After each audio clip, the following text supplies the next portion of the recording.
50 লাখ চাঁদা না দেওয়ায় 5 কোটি টাকার মাছ লুট। জামায়াত ক্ষমতা এলে মুসলমান হতে সার্টিফিকেট নিতে হবে, বলছেন হাবিবুন নবী খান সোহেল। অনেক উপদেষ্টা আখের গুছিয়েছেন, সেফ এক্সিটের বিষয়ে ভাবছেন, বলছেন নাহিদ ইসলাম। জানাবো সংসদ নির্বাচনের আগে গণভোট চায় জামায়াত। এবং সর্বশেষ জানাবো মূলা বেগুন মার্কা নির্বাচন কমিশনের রুচিবোধের প্রকাশ, বলছেন সার্জিস। এতক্ষণ শুনছিলেন সংবাদ শিরোনাম, এবারে বিস্তারিত। তবে তার আগে অনুরোধ থাকবে আমাদের চ্যানেলটি সাবস্ক্রাইব করে বেল আইকনটি ক্লিক করুন। 50 লাখ চাঁদা না দেওয়ায় 5 কোটি টাকার মাছ লুট। ফেনীর সোনাগাজী উপজেলার চর খন্দকার ও চর রামনারায়ণ মৌজার মৎস্য প্রকল্পের খামারিদের কাছে দাবিকৃত 50 লাখ টাকা চাঁদা না পেয়ে প্রকল্পের বাঁধ কেটে খামারের মাছ লুট করেছে স্থানীয় সন্ত্রাসীরা। সোনাগাজীর দক্ষিণ চর খন্দকার মৎস্য প্রকল্প মালিক সমিতির সভাপতি শেখ রাসেলের সভাপতিত্বে মানববন্ধনে ভুক্তভোগী খামারির মমিন হুসাইন বলেন, 15 দিন আগে থেকেই সন্ত্রাসীরা 50 লাখ টাকা চাঁদা দাবি করে আসছিলেন।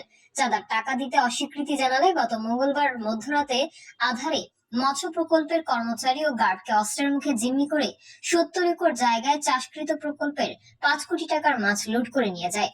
এ সময় এক্সকেভেটর দিয়ে প্রকল্পের পার কেটে মাছগুলো নদীতে ও পাশের খামারে ছেড়ে দেয়। এতে খামারিদের কোটি টাকার বেশি মাছের ক্ষতি হয়। মৎস্য প্রকল্প লুট করে ও বাঁধ কেটে পালিয়ে যাওয়ার সময় স্থানীয় লোকজন এক্সকেভেটর ড্রাইভার অপু ও তার সহযোগী সোহেলকে আটক করে সোনাগাজী মডেল থানায় হস্তান্তর করেন। পুলিশ তাদের 154 ধারায় মামলা করে আদালতে পাঠায়। মৎস্য প্রকল্প মালিক সমিতির সভাপতি শেখ রাসেল বলেন, ন্যায় বিচার চেয়ে সোনাগাজী মডেল থানায় পৃথক 4টি অভিযোগ দায়ের করেছে। থানার পুলিশ আমাদের অভিযোগগুলো আমলে না নিয়ে সালিসি বৈঠকের মাধ্যমে বিষয়টি সুরাহা করার জন্য চাপ সৃষ্টি করে।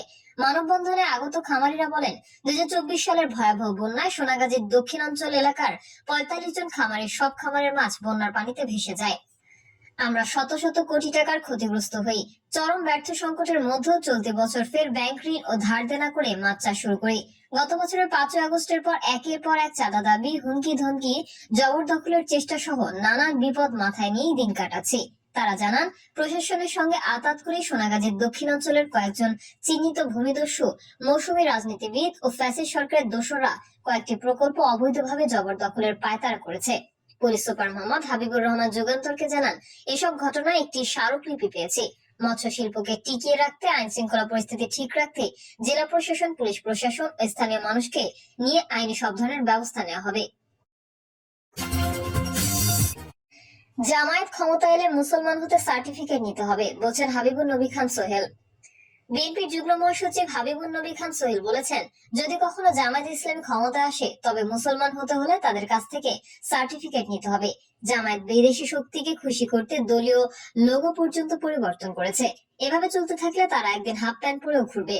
তিনি আরো বলেন, যারা মুক্তিযোদ্ধাদের হত্যা করেছে, মা বোনকে হানাদার বাহিনীর হাতে তুলে দিয়েছে, তারা জাতির কাছে ক্ষমা না চেয়ে কি মুখে ভোট চায়।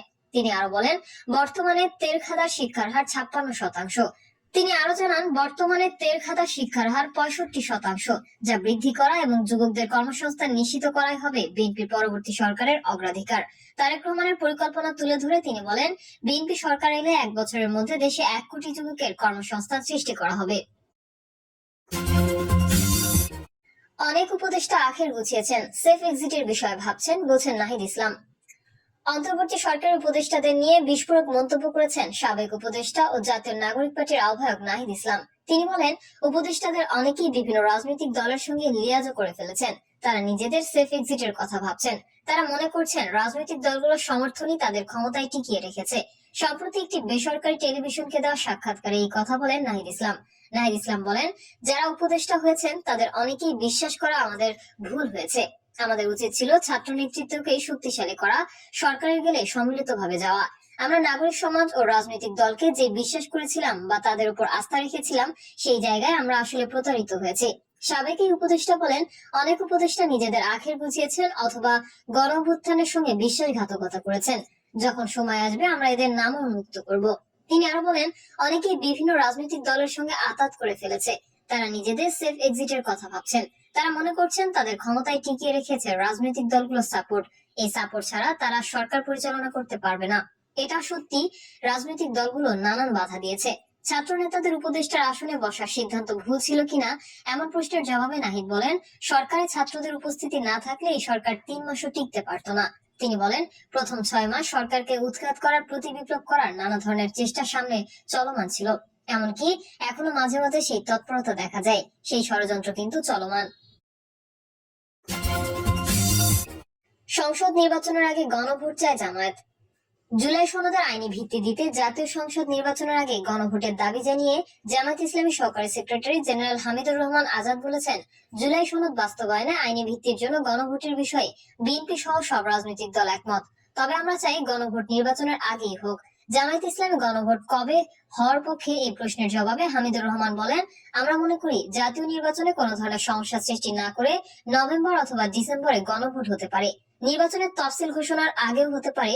গণভোট হয়ে গেলে ফেব্রুয়ারিতে নির্বাচন হতে কোনো বাধা নেই। জনগণকে জটিল অবস্থায় না ফেলে সহজভাবে আগলে আমরা বাঁচি, জাতীয় বাঁচে।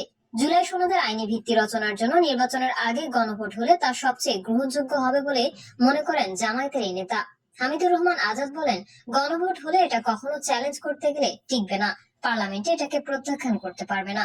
বিএনপির সঙ্গে জামায়াতের দূরত্ব নেই উল্লেখ করে হামিদুর রহমান বলেন, গণভোটের রেজাল্ট যদি আমাদের বিপক্ষেও যায় আমরা এখানে ছাড় দেব। আমরা জনগণের সিদ্ধান্তকে মেনে নেব। এটি নিয়ে আমাদের কোনো আপত্তি থাকবে না। জামায়াতের সংস্কারের পক্ষ জানিয়ে হামিদুর রহমান আজাদ বলেন, সংস্কারের বিষয়ে আমরা সবসময় সোচ্চার ছিলাম। জুলাই সনদ বাস্তবায়নে আইনি ভিত্তির জন্য গণভোটের পক্ষে সবাই মত দিয়েছে। মূলা বেগুন মার্কা নির্বাচন কমিশনের রুচিবোধের প্রকাশ, বলছে সার্জিস আলম।